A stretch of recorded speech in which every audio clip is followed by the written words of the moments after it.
Well. We're back for another week. Another Tuesday, another Minot Talk. Minot Talk, Tuesday afternoons, 2 p.m. every week. Every week. There's 1 week we missed. There was. That's all bad. It happens. We were exhausted. It happens. We stayed up till way too late the prior Tuesday. But from here on out, 2 p.m. Minot Talks. Thanks for joining us. Jonathan Starr here with myself, Kyler Collum. Got a fun little episode coming today. We do. We do have a fun little episode. So let's kick it off with some events. But let's preview a few things. Sure. There's been a lot that's happened in the past week. It's been busy. So we had some follow-up from our last one. Mm-hmm. Because last time we talked about the Minot City Council, some of the decisions that were made, how there was something that did not pass. Yep. But there was also a council member missing. And so one of the council members said, hey, I'm bringing it back up. And we have a quote from another. They reached out, said a couple things, what their plan is for it. So we'll talk about that. Definitely. We're going to talk about epic companies. An epic meltdown is happening in North Dakota right now with the epic companies as they are now filing Chapter 11 bankruptcy. Going under officially. Yeah, so we've got some stuff to talk about there. VP pick for Mr. Trump. He's going to make that pick here pretty soon. Convention's coming up end of next week. That's basically the latest date it's going to happen.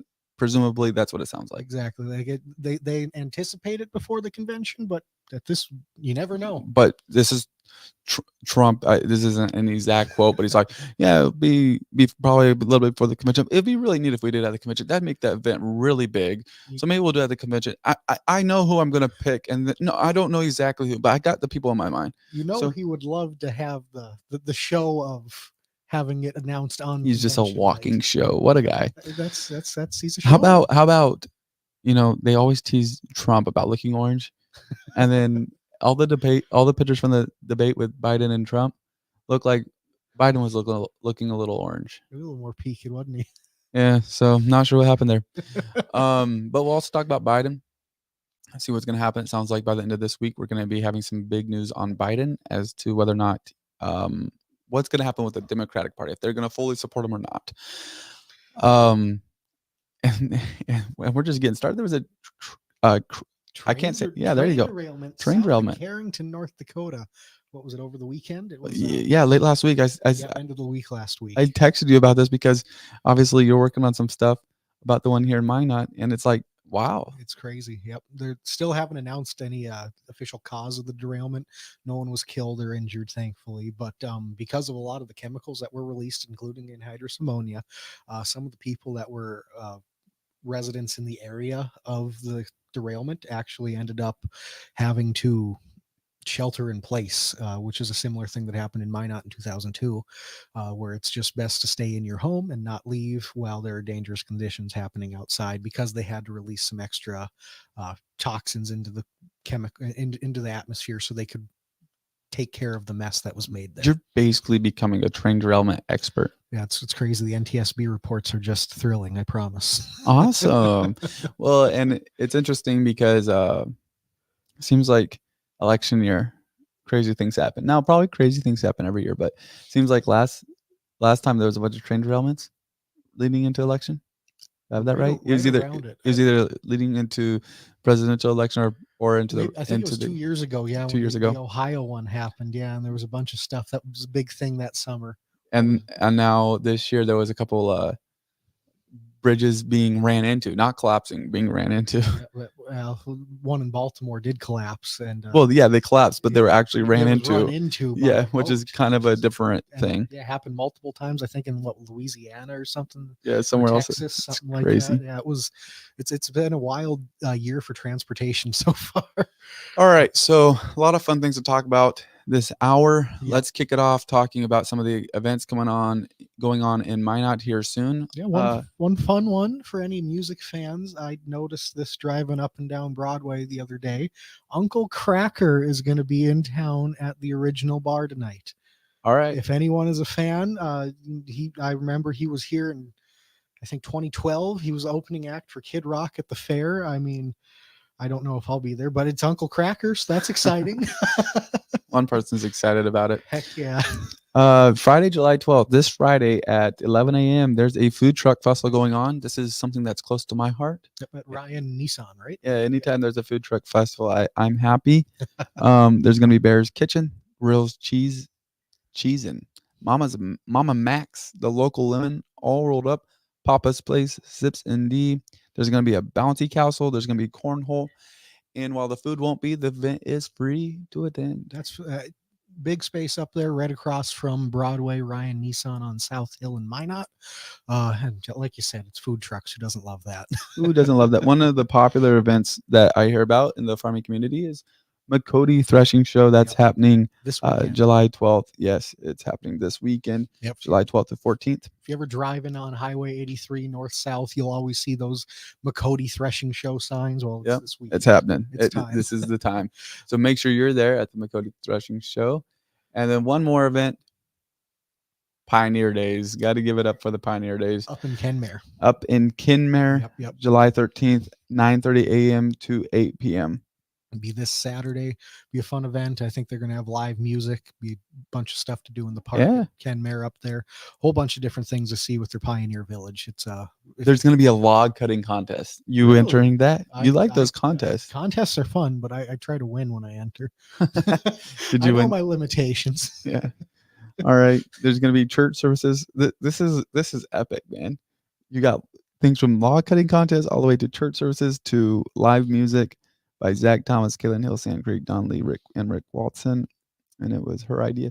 So a lot of different things going on there. Yeah, Pioneer Days, Kenmare. Kenmare, North Dakota. If you've never been, just drive up. It's north of Minot here. It's real nice little community up there. Pioneer Village up there is really interesting to look at. For sure. So if you have any comments, you want to leave them down in the chat, just do that, and we'll call you out. Yell at us. Yell at us. Please do. We'll at least read it for sure. Yeah, well, at least read it. That's true. We might even talk about it. Yeah, we'll Depends try. on how crazy you are. Yeah, if you catch our interest, we'll definitely we'll get talking. We can go on some crazy rabbit holes we have in the past. If you have a link to an event, you can drop it down there too. Yeah, definitely. We've gone down some rabbit holes once in a while. Where do you want to start today? I think we got to start with the epic meltdown. Yeah, it's a great way to put it, because it's been something that's been brewing for a couple months now at this point, and everyone kind of knew this was going to happen, and it's official. They'd have filed for Chapter 11 bankruptcy. They still in Minot own the Big M building and the tracks construction project. I know there's some talks about some other construction companies taking over the work at the tracks, but the Epic is still the owners of that and everything. So documents list several.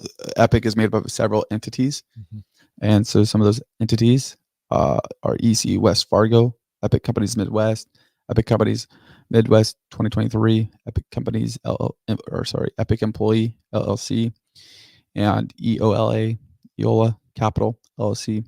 Those were all filed Monday afternoon, July 8th, with United States Bankruptcy Court for the District of North Dakota. And there's very interesting. A lot of people obviously owed money. A lot of contracts that company is paying out to and having due throughout not just the state, but the whole region too. But some of this is provided by the Inform. It sounds like that the way that they structured themselves has created a murky water to fully understand what the financial position of Epic Companies is, and obviously with that many people, it would appear that way.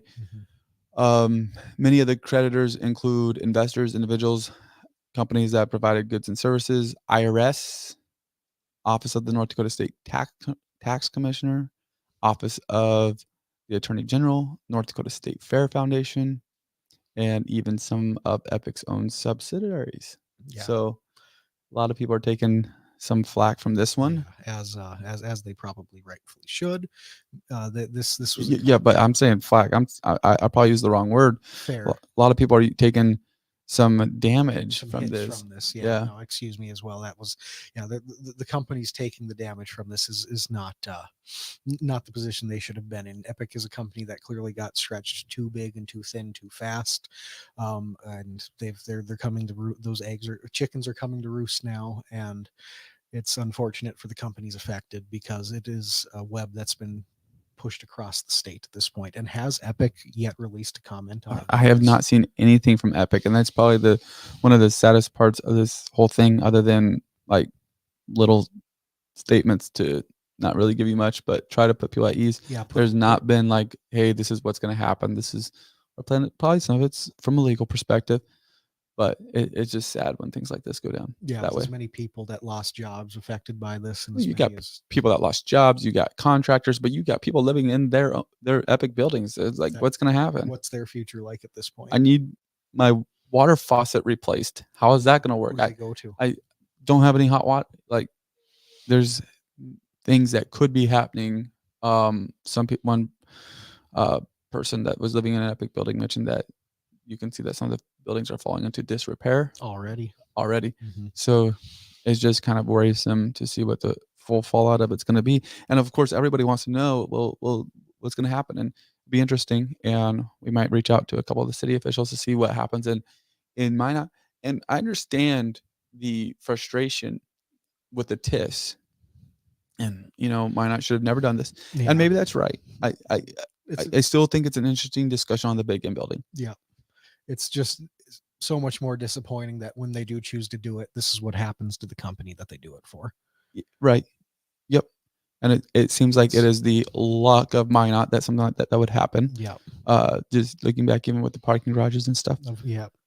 But Past decade hasn't been great with those interactions. yeah, in the immediate though, I think like the big game building is almost the least of the concerns, as long as it doesn't affect it, start crumbling and Yeah, so- affect. so long as I there's saw one of the nothing windows were knocked out or something, Yeah. So and long that's as not nothing good. structurally is wrong with it, it'll Right. be okay at this point. It'll be still. okay. Let's figure out what's going on, and then we need to definitely look for what the plan is forward.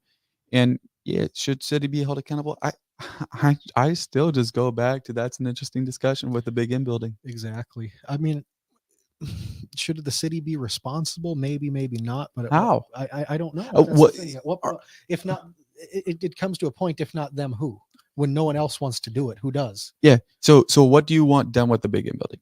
That's the question. Well, you want to restore it. Mhm. Okay. So how is that going to happen with the amount of work that had to be done just to get it to a place where you could start renovating it to become something? Yeah, to get all of the material out of Asbestos. there. Asbestos. Yep, all the hazardous materials out of there from when it was constructed. Yeah. And they can't.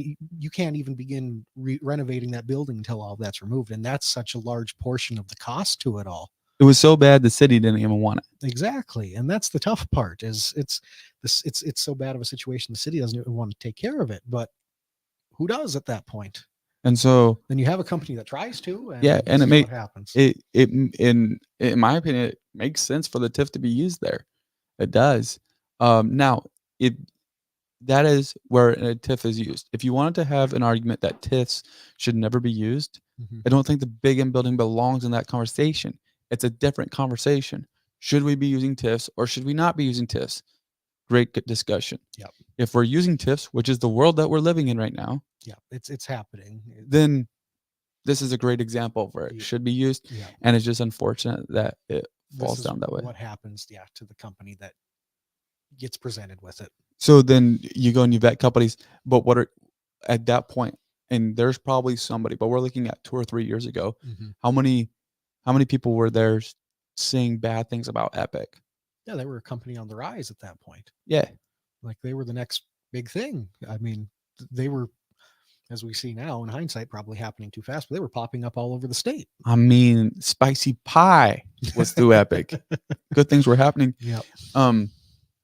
And they even had a successful, I don't know if it had already been up or they were working on it, but they already had the successful building, the Blue on Broadway, that was, well, right now it's almost fully leased. Yep. But so that not everything was terrible. No, not always, but it came to a point.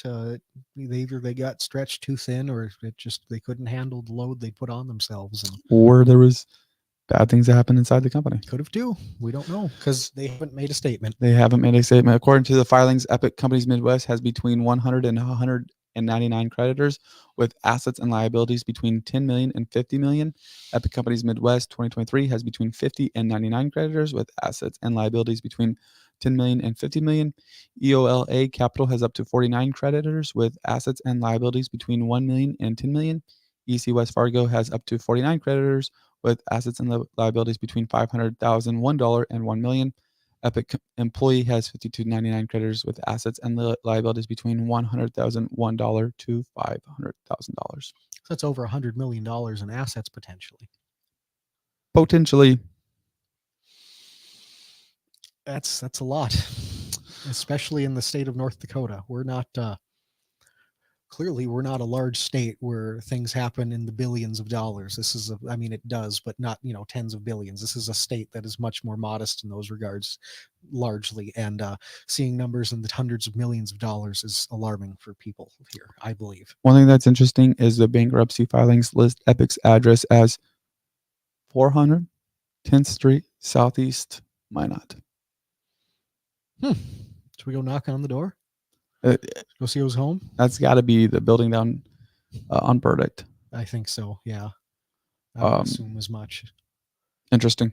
Very interesting. Yeah. Well, this is something that we're going to be introducing on the mydakotan.com through something we call threads, where we'll be assimilating all the topics. Assimilating all the posts that we have, all the information that we have on this topic there. And so you'll be able to just go click on Epic and be able to see everything that we have, the latest. Mm-hmm. We will reference other news sources that may be providing some relevant information to help you stay informed, because at the end of the day, that is our goal, to make sure that you are informed on what is happening in situations like this. Yeah, and we're going to start doing this with other topics too, other than just Epic, right? Absolutely. Yeah, so you can start looking out for other big topics in the news, some cycles. Check out mydakotan.com. You see it, think of something you want to see. So it'll be the Epic buildings. You go click on it. All the local news stories that we have posted from it are going to be up there. It's going to be a really interesting thing that we're going to have running here coming up probably end of this week, right? Yeah. You'll just be able to, there'll be a tab at the top that just says threads. You can click on it there, and then we'll have some of our trending threads there on the homepage. It'll be easy. Easy enough. Done.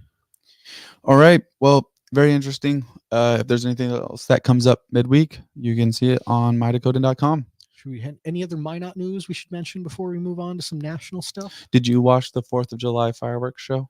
I didn't quite catch Minots. I heard it though by the time I got home. I was up. Did you go to a lake or something? I was at my brother's on There North you go. Hill. Yep.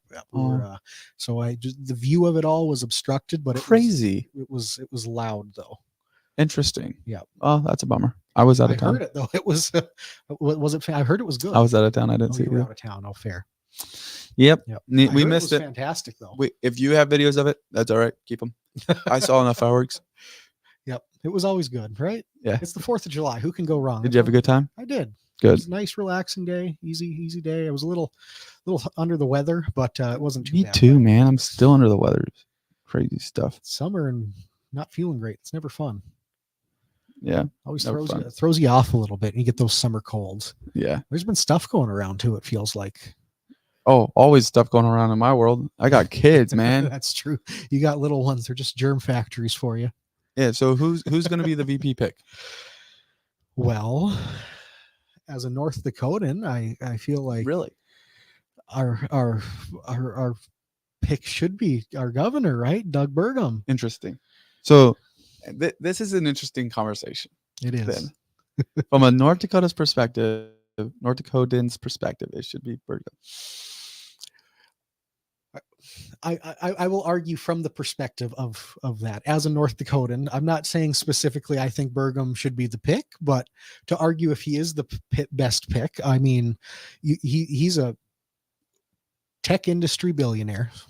Mm-hmm. He is Bill Gates. Exactly. Big influence with Bill Gates. Has good. They worked together for decades after Bill bought out the company. Yeah, and then they worked together when Burgum was governor. Yep. And Bill Gates on projects. Bill Gates purchased a lot of land. Yeah. Does that make you nervous? Of course, me personally. I'm not saying I am endorsing Burgum as that pick. I'm always trying to make you endorse people. I don't I don't think he would be a bad vice president by any means. I mean, like I know people have said the picture perfect look or whatever. He is the, I don't know if that's the right term, but the look of having, being a vice president, of having the natural look. He's got the slicked back hair. He's a not off-putting person. He's from a Midwest state. He has a lot of not just tech appeal, but energy appeal and ag appeal too. And that's why I think one big thing to counter Trump, who, regardless of opinion too, he's largely viewed negatively in the grand population of the country. And it's might not even be, 60-40 by any means, but 55% might say one way or the other. But regardless from that, Burgum is not off-putting by any means, and he can help counter Trump in some of those regards. Plus, ever since Burgum stepped out of the race too, he's been staunch supporter of everything Trump's done. Yeah. Okay. So let's talk about that, because like you have a lot of people before Trump became president that said never Trump. Yep. Essentially, they didn't probably really say that, but they said, like Senator Mike Lee from Utah was like, I would not trust him around my family, basically. Yeah, so the John Kasichs of the world. Yeah. Just there was a lot of things that were not positive. Burgum said, I would not trust the guy in business. That was I would not do a business deal with this guy, or whatever. And now he's trying to do a business deal with this guy. Yep. Okay. You have JD Vance, who said things that was staunchly opposed to Trump in 2016. Now he's a fan. Yep. He was an Evan McMullen supporter, an independent from Utah. I just don't understand. Well, I understand how things can change. Mm-hmm. I understand Burgum is a little bit too close, honestly. Like, that's too close. People that said stuff before 2016, I get it. You can see him. Like, I still don't agree with his term at that point afterwards. So don't agree with his personal life. Feel like he's the best direction for us right now. Like, I can somewhat understand that. Yeah, if we're picking between two options, he's definitely the pick. But if we have two options. Yeah, well, we'll talk about that in a minute. But it's really an interesting deal there. Yeah. I don't know. It'll be interesting to see his pick. So we kind of have, based on something that the AP produced, we see Burgum, Vance, Marco Rubio, which is a whole nother interesting thing to see him thrown back in there. One of his heaviest competitors from the 2016 primaries. Again, a guy that did not like Trump. And Trump did not like either in 2016. Yeah. And then there's the problem that they're both from Florida. Yeah. So someone would have to change their address. Who does that? And the way Trump is not moving. That's what it sounds like, is that it would have to be Rubio, but Rubio's a sitting senator. How does he? Yeah, he would have to resign. That's what I'm saying. He's a sitting senator. So how would he be? Probably not happening. That's the confusing part. Some people still want Scott. You got Stefanik. You got Carson. And I still feel like Vivek's in there somewhere. I wouldn't doubt it. He's been. I mean, he just has felt like a Trump light campaigns from the start, and ever since he dropped out of the race, he's been a staunch supporter of the former president. What about like to say Gabbard? I think she would be a great pick. I just don't think that's. I just can't imagine she would do it when he would have her be the pick. I don't think she would appeal to the Republican base very well. Yeah, because of her past. She's a former Democrat. I think that would throw a lot of people off. But I mean, throw them off with Trump. But yeah, I mean, isn't he a former Democrat? Yeah, if we go back long enough, by all means. But aside from that, she has come out strongly against the Democratic Party. Yeah, with by all means, and she lost her seat in Congress because of it. Or did she not run? But regardless, she's no longer sitting in Congress, and she's well. Yeah, it'll be interesting. Able to do something along those lines. I think she could, by all means. What's your top three? Who do I think is the most likely? Most likely, and that you wouldn't mind. Vance, Burgum are probably two of the biggest ones you hear. Senator J.D. Vance of Ohio, who is very newly elected to the Senate as well. He only got elected in 2022. So he has hardly even been an active sitting senator. And before that, he wasn't a politician of any sort. He was, I think he was a former military, and then he wrote a book, big author, big. Sounds like the right path to take. Yeah, and then jumped into politics in 2022. It's crazy how they all do the same thing. Yeah, right.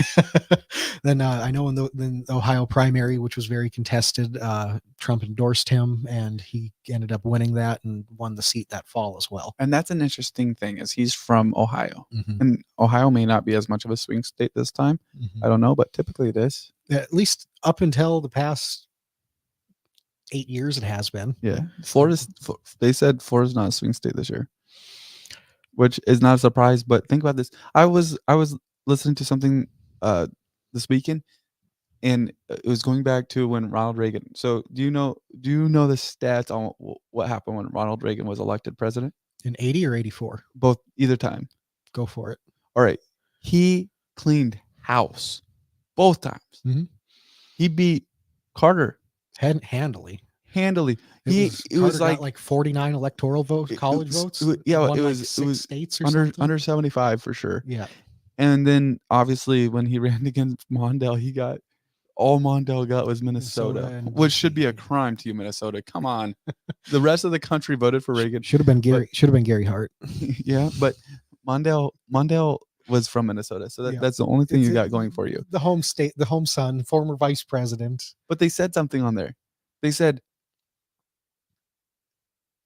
I think to that point it had not been done, where the Democrat, when they got elected president, Mhm. they did not carry the state of Texas Okay.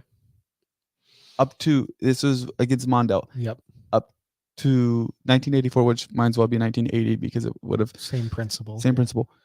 The Democrats, in order to win, they had to have Texas. So up until Clinton in 92, every Democrat prior had won Texas. Isn't that crazy to It think is. about? That is, because yeah, it's true though. LBJ of course did. JFK would have, because I think Nixon won California then in 60, which was his home Which state. is still crazy. Incredible, yeah. Adlai Stevenson in 52 and 56 got wiped off by Eisenhower, and yeah, that's So, incredible. it would be also interesting to go back and look at the stats on the states on the how much the winner got on the electoral votes, Mhm. because now it's pretty much you start the election, like they start calling stuff, voters coming in, right, and then all of a sudden like half the states turn blue and half the states turn red, And it's right? really or what, a third of the states turn blue, a third of the states turn red, a third of them are gray, and those are the ones that actually matter. Yep, and that's the real thing. It really comes down to 8 to 10 states every year that actually not matter, but matter to getting elected by the electoral college way. I mean, there's only that many swing states that could go one way or the other, and so that's where they spend most of their money and time campaigning. And yeah, it's crazy. It is. So it leaves. I mean, I can't even tell you the last time a president campaigned in North Dakota. I want to say JFK did, but it might have even been Trump Truman. stopped by, didn't he? He was here in 2017, and Clinton was here as well. But for actual someone campaigning to be elected president after they've been the party nominee, I don't think has made a stop in North Dakota since, for sure, Harry Truman, and JFK might have, but I'm not positive. Eisenhower visited North Dakota. He He's did, in Minot. Yep, Eisenhower came through. I think a couple times Eisenhower came through. It's interesting. So with that, long story to ask this question: does any of the vice presidents carry a key state? To circle back, yeah. I think the closest of all of those ones would be, whether it be Rubio or even anyone else from Florida. I think that's the closest state. But Florida, they all Florida say it's already. a clock, yeah, right? no, Democrats said that. They said we don't even view Florida as a swing state this year. So at that point, I mean, I feel like Ohio would be tighter than Florida, and even Ohio's probably a lock. I mean, not a guarantee, but I mean, right? If you can trust polling right now. So what state does he need? The most would probably be Michigan, Pennsylvania, Wisconsin, or I mean, those are the highest electoral college votes. Pennsylvania's the highest. Yeah, I think of those three. And then I mean, Arizona, Nevada would be helpful too. But isn't Pennsylvania supposed to be hard? Isn't that where Biden's from? That's Biden's home state he was born in. Yep, he's from Delaware. Yeah, I got it Delaware's his state that he was. But he always talks about being from Scranton, tough, scrappy kid from Scranton, and that's his background. I go to. And then Very well. yeah, Yeah. So Pennsylvania would be an interesting one. but And then there's not a Virginia. And that's why Youngkin was interesting to be a VP pick, because yeah. Virginia is supposed to be a swing state this year. Exactly, which is, yeah, talking about swing states, that's one of the more interesting ones because for the last, I mean, 2 decades, effectively, Virginia's been a blue state. And to all of a sudden be talked about as potential swing state because Glenn Youngkin won the governorship in 2021, I believe, as the first Republican in like 15 years to win the governorship there. And he's viewed as a very popular candidate nationally from those who know who he is. Most people probably don't, but Glenn Youngkin, governor of Virginia, keeping an eye out for his name in a couple years, if not this year. But it doesn't sound like I don't there's think a so lot this of year. there's not a lot of buzz around his name this year. But because Virginia is a swing state potentially, he would be a very interesting pick to try to draw that into the campaign for Trump. Plus, he's also a very not off-putting person as well. Yeah. Right. Yeah. He Typically. actually seems like a pretty good guy. Generally speaking, at least. And All right. So I think I asked you and I interrupted you. Top 3 people, doesn't have to be that you like, but that you think most likely. Burgum, Vance were my top 2. Then yeah, we got onto a whole sidebar about JD Vance, excuse me. And then the last one I would have to say would be Glenn Youngkin, just because Really? No, you weren't going to say that till we talked about him. not now, but I think I would now because I forgot about Ah, Glenn Youngkin. I was going to go with someone that I would have initially picked someone probably that we were talking about, but I if we want to go with the 2 I think most likely are Burgum and Vance. If we want to go with the one Really? that I would prefer would be Glenn Youngkin. All right. All right. All right, That's fine. That would So be I'll how give I I'll would. give a 3. I think Burgum has a good chance. I don't like that. We've already said that, but I think Burgum has a good chance. I think Vivek still has a chance. Do you think he's going to be the come from behind kind of candidate? Why come from behind? Well, I guess maybe not come from behind. Dark horse, maybe. He's just not mentioned a lot. He's not mentioned, but that makes sense. It would. He's a businessman. He's And he has his own thing going. I think if you had Trump and Vivek, all right, I don't care. I'm not talking about like anything about them two, other than that'd be power. You'd have 2 people. You would not be afraid of your vice president going out and being able to handle himself. You may not like his policies. You may not like his whatever. And I'm not talking about this stuff. I'm talking about, can they go out and be like, hey, that's my vice president and that's my president. Yeah. And you know what? When's the last time we've had that? Because I think right now, and we'll talk about it, with Biden, he's struggling right now. And both sides agree with that. Okay. I think the last time closest to that you've had that would be where there was a clear distinction between president, vice president, or no, just when you had like, it seems like a lot of times the VP, you're always a little bit like, all right, it works. Like going back to Bush Cheney. Yep. Cheney, okay, whatever, it works. Oh, wasn't he involved in some shooting incident with a shotgun when they were hunting? He shot a guy. Yeah. Just and the guy he shot apologized to him. So, and then you had Obama and Biden, you didn't know what he's going to say. Like he was a loose cannon. Yeah, it was they just were scared that he could say at that point that he would say something that they would regret. And there was a couple times in the 2008 campaign that he was a little iffy, but he was also the vice presidential candidate going against him was Sarah Palin. So that was, that was that. Yeah.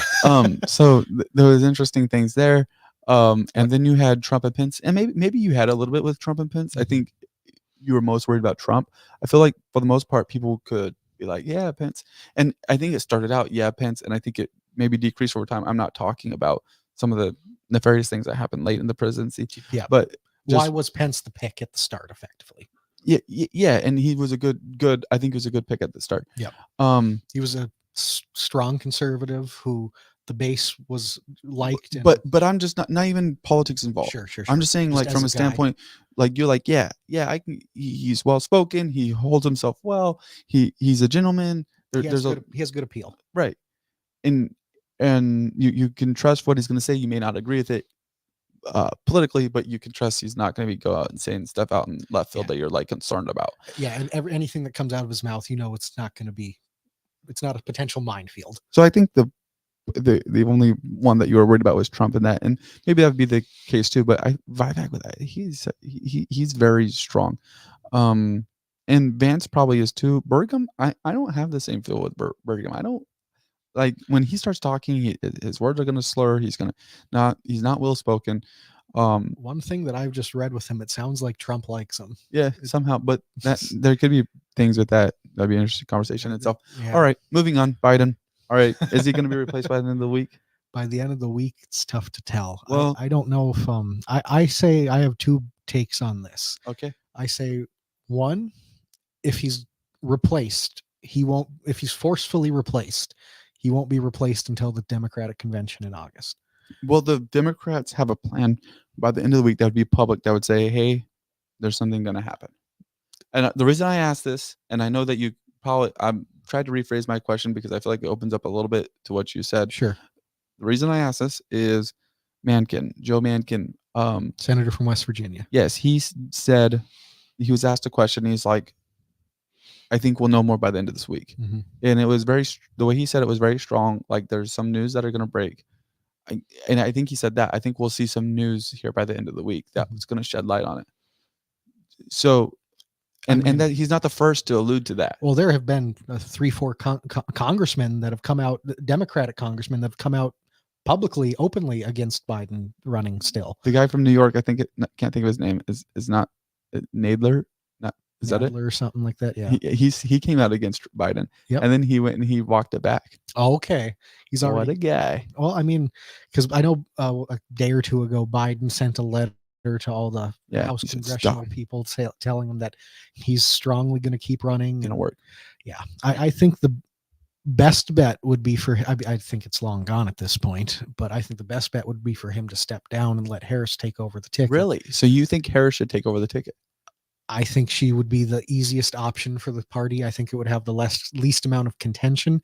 She's the most legitimate option. She was on the ticket 4 years ago. Man. Plus one big thing too, with all the money involved, it would be easiest. Yeah, not saying they couldn't get it over there, of course, but it would the least amount of hassle. They wouldn't have to deal with any legal issues transferring money between campaigns. So does that mean that somebody could replace Biden and they wouldn't have to? Theoretically, I so Harris guess, could stay. I that would be a tough one. But would Harris stay? I don't think she could at that point. I have no idea on that. But I this is my question with that. Can Gavin Newsom wait 8 years to run for president? I doubt it. I think he runs in 4. Okay, not if Biden's replaced. If he's replaced so say he's replaced by Harris and Harris loses. Then Newsom has a way. Yeah. But then why would they change anything? They're only changing things because they want to win. Of course, and they should. That's how they should be planning it. But so if they want to change things and they want to win, then is Newsom going to get behind a candidate that would then have 8 years? I don't think he would want to. I think he would probably, if we're going to think he's 56 years old. He would be 64 his life has completely changed. He may not be governor anymore. Oh, he won't. We don't know where his political clout would be. And at that point too, he'll be term limited as the California governor at the end of his current term, which I think it's up in 2027. I think. Okay. See, so look at that. Yep. That's set up perfectly for him to run in 2028. Exactly. And that's why, you could see him push to stick behind Biden. That's why he wants Biden. He needs Biden in order for his political career to work the way he has a plan. Yeah. And is that why a lot of those other big governors are behind him too? Why Gretchen Whitmer, Josh Shapiro, they're all standing but Gretchen Whitmer wants it. Of course, exactly. Is that why she's standing behind Biden so she has a better chance? You think she wants to run? I don't. All right. She didn't run for Senate. I'll give her that. She could have ran for Senate and pretty much walked into it. She's 52 years old. 60 in 8 years. Yeah. So who is the best candidate? Who's the best candidate that the Democrats can put forward right now? Josh Shapiro, governor of Pennsylvania, or Andy Beshear, governor of Kentucky. I would say they are. So you don't see Gavin Newsom in there? On a personal level, I don't think he's the best pick, but on no. Party, I'm not talking about winnability. That's the only criteria. We're not talking politics part of it. Is Newsom that winnable on a national stage? Governor of California? That'd be a tough sell in today's political landscape. With who? Any conservative. Okay, Well, they're not going to get the They're not conservatives. that's true. That's fair. We're That's looking at fair. independents. And I guess independents would favor him over. I guess if it's a complete likability thing, he's incredibly likable compared to Trump. Oh, he's incredibly likable. He has the appeal to get very people. Charismatic. Very charismatic. Has a good. He's and what's really going on in California? He's going to be able to sell that to you so well. That's the thing. They have, if you take California out, they have what, the 10th largest economy in the world, probably higher than that, something like that. And guess what? Californians vote him in every single time. No hesitation. There's a recount. He'll still be there. Yeah, there's a recall. Or not, recall. Yeah. He's still there. Yep. Like, I see him being a very tough candidate. Is he going to run for Senate? And not this fall, of course, but in a few years, would he run for Senate, or is he more of a presidential candidate? Okay. Why would tell me all the governors that you've seen in the news, in the national news, campaigning for Biden, that are actually out campaigning, or that are out campaigning, not from their office saying, yeah, go Biden. I'm saying out campaigning. Actively, none that I know of, unless he's there with them or something. Gavin Newsom is he? Gavin Newsom was in Michigan. There you go. Then. Gavin Newsom's going around. Like, the guy wants to be president. Of course he does. Him and DeSantis did a debate last fall. Why would two governors go and do a debate? No, 100%. Of course he wants to be president. I think he wants to be president more than any other governor, any other Democratic governor. Arguably more than any other Democrat outside Joe Biden. Yeah, he could be well, Kamala Harris probably wants it. I think their desire would be up right next to each other. That's fair. Yeah, that's reasonable. But at that point, how is it? How would the transition go from Harris to Newsom? How she would have to accept it. See, if she puts up a fight, then what happens? Right. I know there's so many problems, and this is the interesting part too. I think you have to go through her regardless. She's the one that holds the campaign funds effectively at hostage at that point. The delegates effectively, if Biden were to step down, would be hers, pledged to her. I mean, I'm not saying she's the best choice, but I mean, no, to not have her is it's such a process, right? And that's the interesting part, because there's plenty of I don't think that any side is safe. Like, I just don't trust political parties. Of course. But if they went on and they actually did it, can they win? Even if they just make Biden step out, can they win? Does that right there go and remove the trust of the people enough, saying, I can't trust the Democrats? Potentially. I mean, it could go and I'm not picking on Democrats, by the way, because if the Republicans did it, you'd feel the same question way. Yeah. Okay. I think it has the potential to blow the party up and put complete turmoil into it, or the pipe dream, cloud pie in the sky kind of thing. They can come together and unify around this candidate that'll beat Trump this fall and save democracy for him, or whatever. There's always that hope. Yeah, but I mean, realistically, I don't think that's as likely. Okay, then two more things on this. One of them is this. Somebody said, I don't know where I read it. I don't know if it was a pundit or if it was just an idea, that the best person next to Biden for the Democrats is this guy by the name of, actually, we won't even mention his name, RFK. Fair. RFK Jr. RFK Jr. What a move would that be? That would be. If Biden got replaced by RFK, who's already been campaigning, who's already going and getting all this stuff. He's already on some of the ballots. There would not be a problem. That'd be nutty. And that'd be crazy. That would be nuts. I think there'd be a lot of Democrats mad, but I mean, he ran for the nomination up until what, December or something? Something like that. I mean, he's been a lifelong Democrat. That would be an interesting one. Or what was the congressman from Minnesota that ran against Biden in a couple of the primaries, Iowa, and Dean Phillips? Oh, okay. Yeah, gotcha. I mean, he was at least on a couple of the primary ballots. Yeah. He might have got a delegate or two pledged to him in New Hampshire.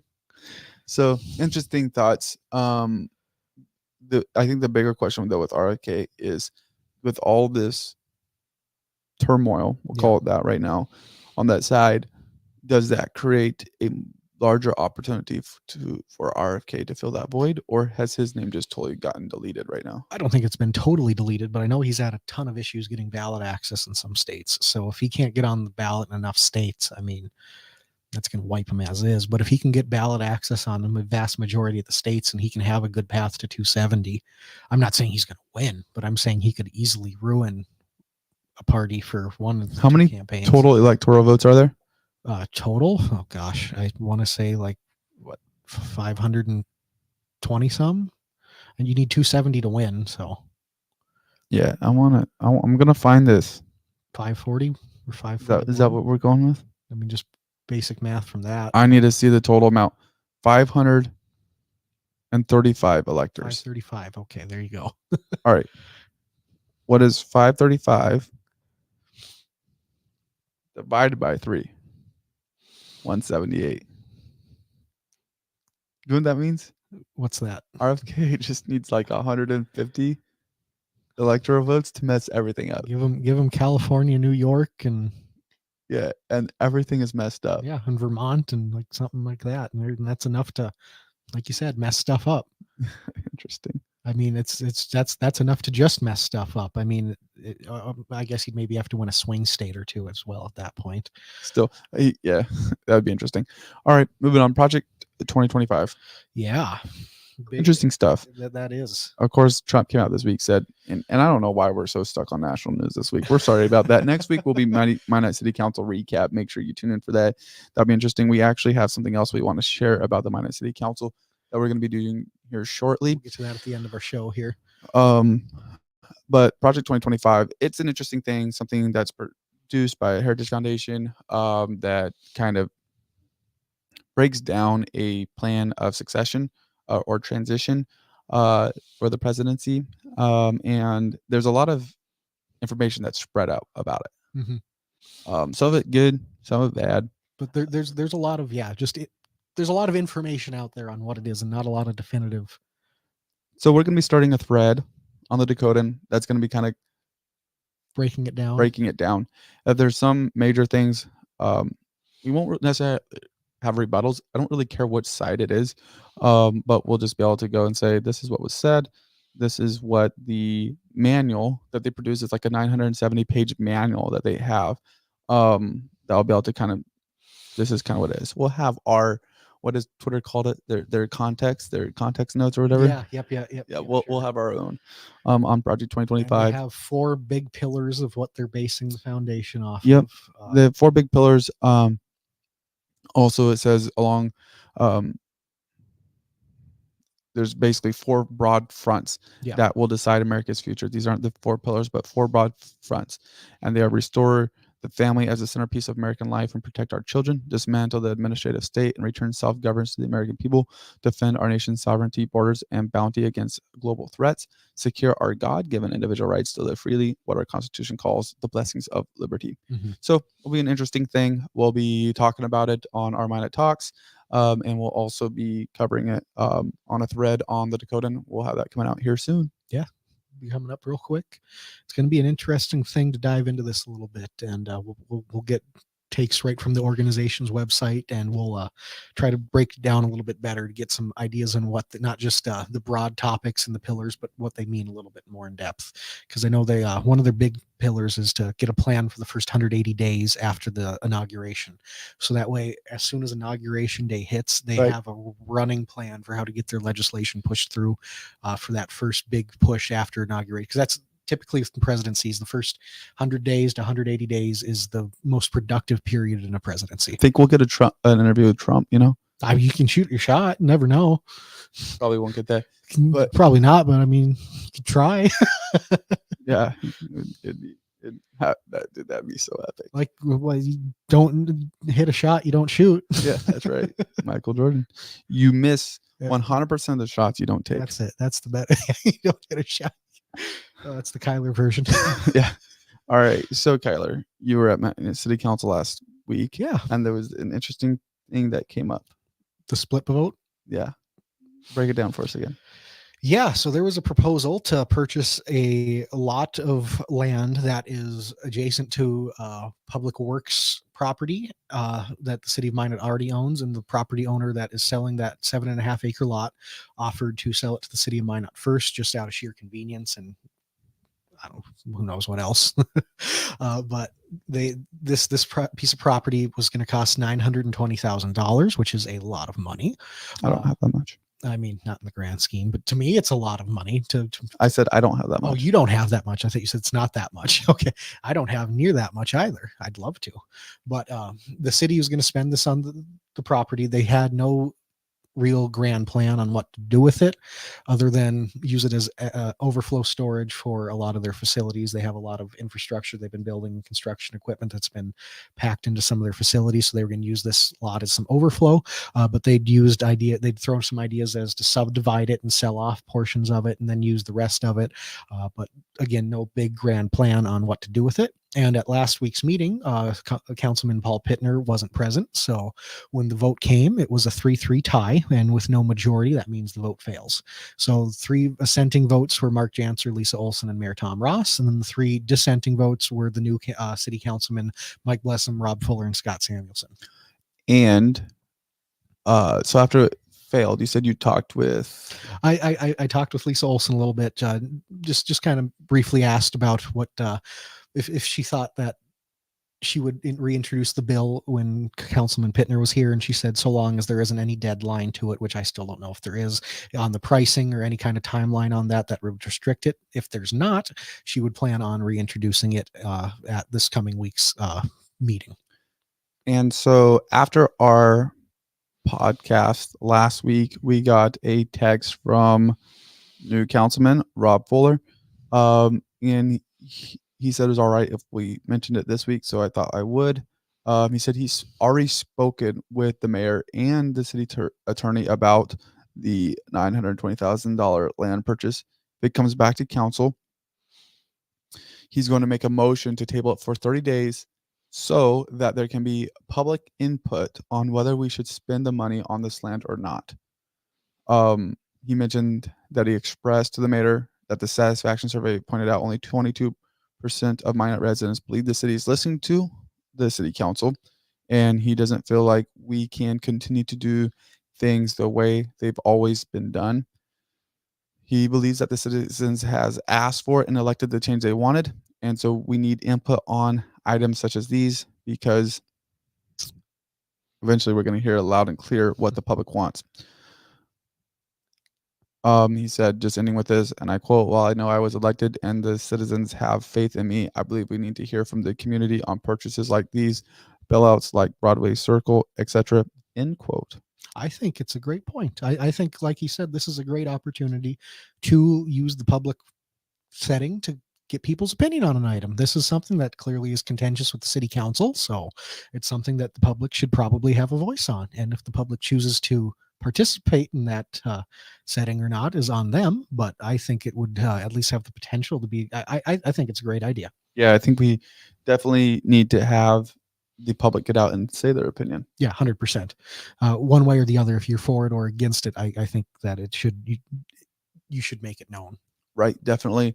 Go text your city council member. Go email them. Let them know what you think about that $920,000 land purchase. Either way. Think it has good potential for the city to hold on to in the future? Or you think that money should be used elsewhere? Right. And obviously we discussed it a lot more in depth last week about the cost of purchasing land by the city. Obviously that depletes their tax revenue as well. So there's a lot of different things that have to be considered. No potential for property tax on that land if the city owns it. I mean, what about they put a Walmart right there though? And then Costco. Yeah, or Costco. Everybody wants that. And obviously we kid about those large stores, but the point is, what if that land gets developed or whatever and the city becomes landlocked? That's a whole nother situation as well. Because hopefully over the next 50 years, Minot does continue to grow. And eventually somebody had to have, I'm thankful for the vision that people before me had, so that way I can have the life that I have. Eventually we do have to think about that too, but there needs to be a balance. We don't want to have all this land and have a bunch of debt too for our kids. So there has to be a balance. There does. That's why the city needs your voice, your opinion. Reach out. If we think like a lot of people think the city doesn't listen to us enough, well, here's our opportunity. Yeah. If this either way, if you're for it, reach out. Let them know. Yeah. Make them get that to come up. And if you're against it, let them know, because when it does come up, that will help them stand on. I have heard from people, I feel confident in saying this. This is not just my opinion. Yeah, no, 100%. That's a reach out, let them know. Email, text, reach out through the city website. Be a great opportunity. City of Minot can at least get the public's opinion on the subject. Well, it's been a great talk. It has been, Jonathan. It's been fun. Hopefully it happens again next Tuesday, 2 p.m. 2 p.m. Minot Yep, Talk, Minot post City Talk. Council, whatever happens, it'll be interesting. And then make sure you stay tuned to My Dakotan for threads, where check we will it out. be covering some of these bigger topics a little more in depth. It'll be exciting. Gonna have some fun new stuff coming up on mydakotan.com. I Absolutely. think we had a good talk. Absolutely. Well, thank you. Have a great day.